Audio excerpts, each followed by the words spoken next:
எல்லோருக்கும் வணக்கங்க. நான் பாரம்பரிய ஜோதிடர் பா ரவிக்குமார். இப்போ நாம் பார்க்கக்கூடிய ஒரு தலைப்பு அப்படின்னு பார்த்தீங்கன்னா, சுக்கிரனுடைய பெயர்ச்சி பலன்களை பற்றி தான் இந்த காணொலியில் பார்த்துட்ருக்குறேங்க.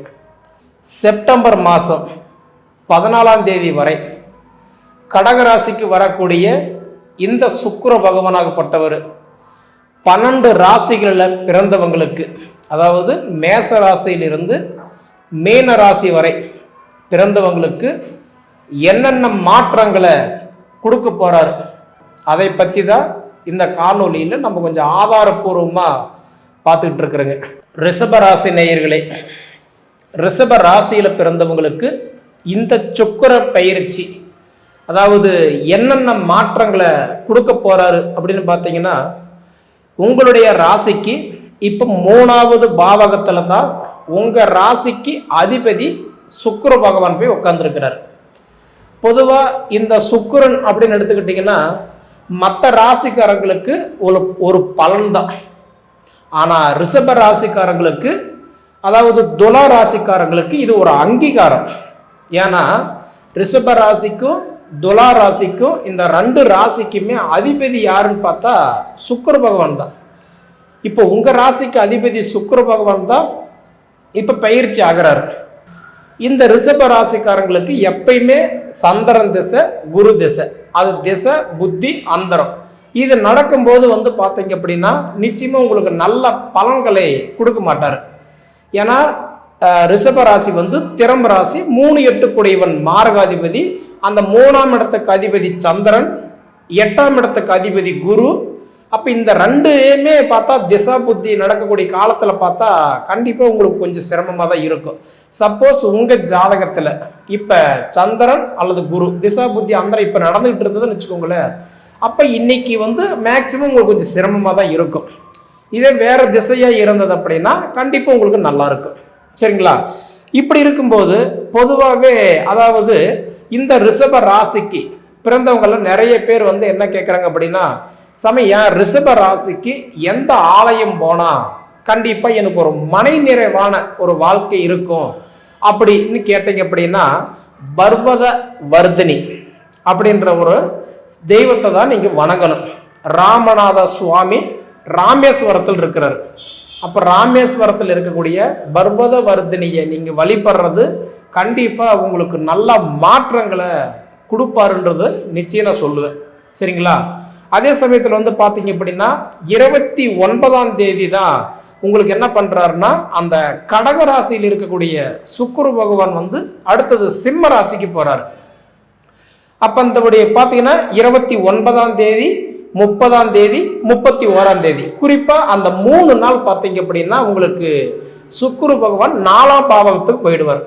பொதுவாக 4வது பாவகத்தை, நம்ம ராசிக்கு 4வது பாவகத்தில் போய் சுக்கிரன் பொறுத்த வரைக்கும் உக்காந்தாருன்னு வச்சுக்கோங்களேன், அந்த டேட்டில் பார்த்தா இந்த வண்டி வாகனம் வாங்குற யோகத்தை நிறைய பேர் கொடுத்துருவார்.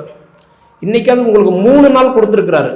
ஒரு சிலருக்கெல்லாம் பார்த்தீங்கன்னா குறிப்பாக 2 மணி நேரம், 3 மணி நேரம், 4 மணி நேரம் கூட ஒரு சில அந்த மாறுற காலகட்டத்தில் கூட ஏதோ ஒரு சுச்சுவேஷனில் மனசு மாறி கூட வண்டி எடுத்துகிட்டு வந்துடுவாங்க. ஏன்னா பொதுவாக நம்ம ராசிக்கு 4ஆம் இடத்துல போய் சுக்கிரன் உட்காந்தாருன்னா வண்டி வாகனம் வாங்குற யோகத்தை கொடுத்துருவார். நான் சொல்றது 29, 30, 31. அப்போ இந்த 3 நாள் பார்த்தீங்கன்னா உங்களுக்கு ரிஷப ராசியில் பிறந்தவங்களுக்கு வண்டி எடுக்கிறதோ மாத்துறதோ புதுப்பிக்கிறதோ இதுக்கெல்லாம் ஒரு நல்ல கண்டிப்பாக வாய்ப்பு ஏற்படும். சரிங்களா? அப்போ உங்களுக்கு இந்த 1ஆம் தேதி, இப்போ அதாவது இந்த ஆவணி மாதம் 5ஆம் தேதியிலிருந்து 29ஆம் தேதி வரைக்கும் பார்த்தீங்க அப்படின்னா ஏதாவது வாய்ப்புகள் கிடைக்கும் அப்படின்னா அது உங்களுடைய சுய ஜாதகத்தில் அந்த வாய்ப்பு இருந்ததுன்னு வச்சுக்கோங்களேன், ஒரு சிலருக்கு கண்டிப்பாக எடுக்கலாம். ஆனால் பொது பலன் பார்த்தீங்கன்னா உங்களுக்கு கண்டிப்பாக ரொம்ப நாளாக கனவாக இருந்து எடுக்கணும், மாற்றணும், புதுப்பிக்கணும்னு நினச்சி அது நடக்காமல் இருந்தவங்களுக்கு கண்டிப்பாக அந்த 3 தேதி ஓரளவுக்கு சப்போர்ட் பண்ணுவார். சரிங்களா? அதே மாதிரி பார்த்தீங்க அப்படின்னா உங்களுடைய அமைப்புகள்லாம் பார்த்தீங்கன்னு வச்சுக்கோங்களேன், இப்போ பொதுவாக உங்கள் ராசிக்கு அதிபதி இப்போ தைரியஸ்தானத்தில் போய் உட்கார்றாரு. அதுவே உங்களுக்கு ஒரு நல்ல பலம் தான். ஏன்னா இப்போ உங்கள் ராசிக்கு 3வது வீடுன்னு சொல்கிறது அதாவது சகோதர ஸ்தானம், தைரியஸ்தானத்தில் போய் சுக்கிரன் உட்கார்ற காலமெல்லாம் பார்த்தீங்கன்னா நிச்சயமாக உங்களுக்கு இதுக்கு முன்னாடி நிறைய அந்த போராட்டங்கள் இருக்கும். அதாவது ஒவ்வொரு மனுஷனுமே பார்த்தீங்கன்னா சாதிக்கணும், சம்பாதிக்கணும், வாழணும், வளரணுன்ற ஒரு எதிர்பார்ப்புல தான் இந்த பிரபஞ்சத்தில் நம்ம வாழ்ந்துட்டு இருக்கிறோம். அதாவது ஆசை இல்லாத மனுஷன் இந்த உலகத்தில் யாருமே இல்லை, இல்லைங்களா? அப்போ அந்த ஆசைகள் இருந்தாலும் கூட அதுக்கு நம்ம கிரகங்கள் ஒத்துழைக்கணும் இல்லை? இப்போ ஒரு சிலர்லாம் பார்த்தீங்க அப்படின்னா கூலி வேலை செய்து சாதிக்கிறவங்க நம்ம நிறைய பேர் பார்த்துருக்குறோம். ஒரு சிலர் பேர் பாருங்க, அதாவது அரசியல் இருந்து, கலைத்துறையில் இருந்து, அதே போல பார்த்தீங்க அப்படின்னா கவர்மெண்ட் வேலையில் இருந்து கூட சாதிக்காதவங்களையுமே நம்ம பார்த்துருக்குறோம். காரணம் என்னன்னா, பொதுவாகவே அதாவது நம்மளுடைய அந்த கிரக நிலைகள் நமக்கு நல்லா இருந்தால் மட்டும்தான் நம்ம சாதிக்க முடியும். ஜாதகன்றது கடல் மாதிரி, சரிங்களா? ஆனால் ஒரு ஜாதகருக்கு முக்கியமாக பார்த்தா 4 விஷயங்கள் நமக்கு நல்லா இருக்கணும். திசா புத்தி நல்லா இருக்கணும், அதே மாதிரி சனி பிடிக்காம இருக்கணும், அதே சுத்தி பார்த்தா மனுஷாக்கள் வகையில் சதி, அதாவது சத்துருக்கள் செய்வர்னு சொல்றாங்க இல்லையா, அது இல்லாமல் இருக்கணும்.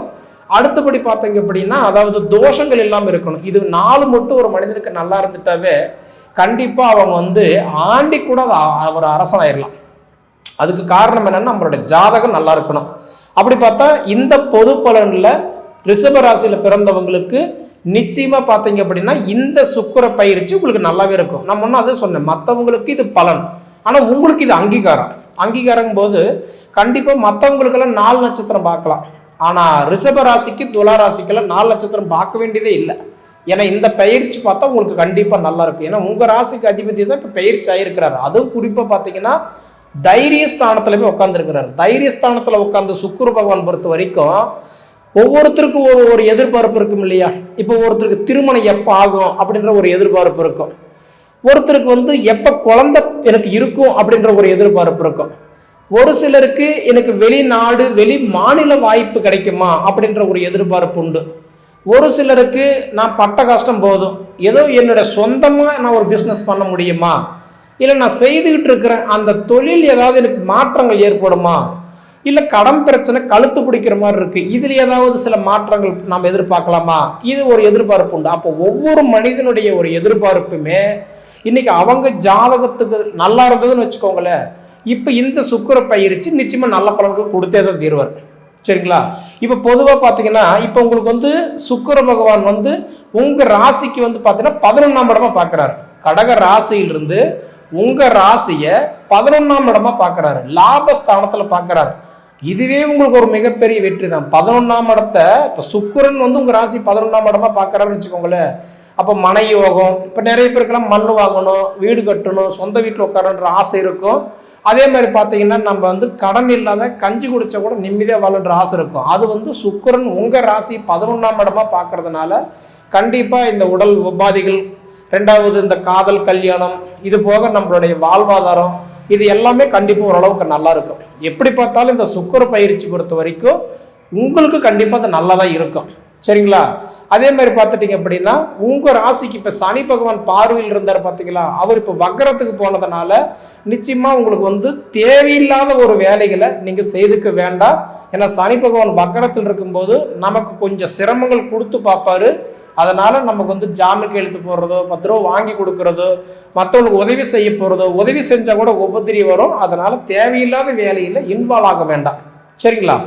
சரி நேயர்களே, உங்கள் பொன்னான நேரத்தை ஒதுக்கி எவ்வளவு நேரம் என்னோட காணொலியை நீங்கள் முழுமையாக பார்த்ததுக்கு மனசார மனசுல இருந்து கேட்டுக்கிறேனுங்க. நன்றி.